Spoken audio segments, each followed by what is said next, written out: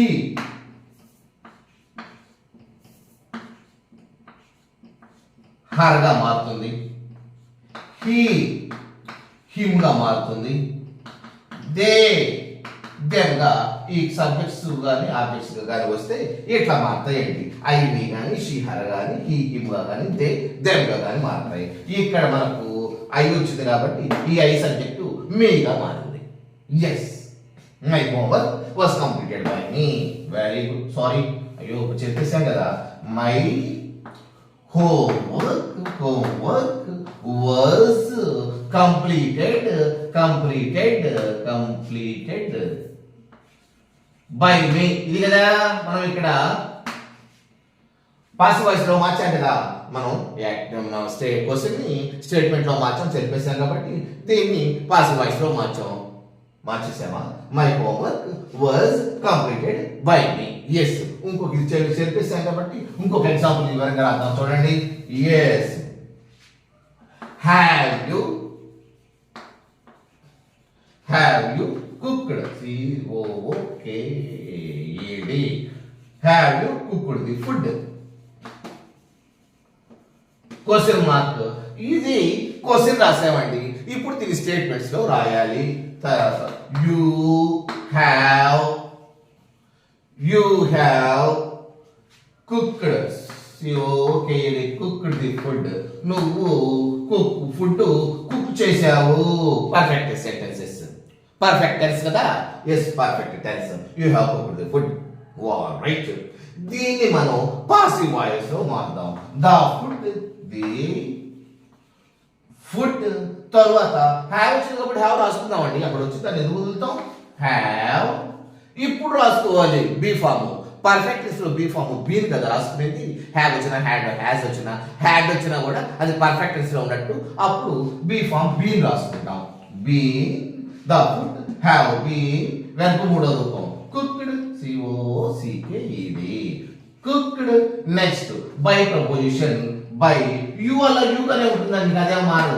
I మీగా మారినట్టు, she హర్గా మారినట్టు అట్లా కాదు, యుగానే ఉంటుంది. The food have been cooked by you. Are you able to understand? Yes. Question దీన్ని మనం దేంట్లో మార్చాం? స్టేట్మెంట్ లో మార్చాం, దీన్ని పాసివ్ వాయిస్ లో మార్చాం. ఇప్పుడు మళ్ళీ క్వశ్చన్ లో మార్చాలి కదా. క్వశ్చన్స్ కదా మనం చేసేది. పాసివ్ వాయిస్ లో మార్చిన తర్వాత స్టేట్మెంట్ మామూలు పాసివ్ వాయిస్ లో మార్చాం. ముందు రాసుకున్నాం కదా అసర్టివ్ సెంటెన్స్ ని ఎట్లా మార్చాలో అట్లా మార్చాం. ఇప్పుడు దాన్ని క్వశ్చన్ లో మారుతాం. క్వశ్చన్ లో మార్దాం అంటే అక్కడ హెల్పింగ్ వర్బ్స్ పెట్టమే కదా. హెల్పింగ్ వర్బ్ ఏది? ఇదే కదా, పెట్టేద్దాం.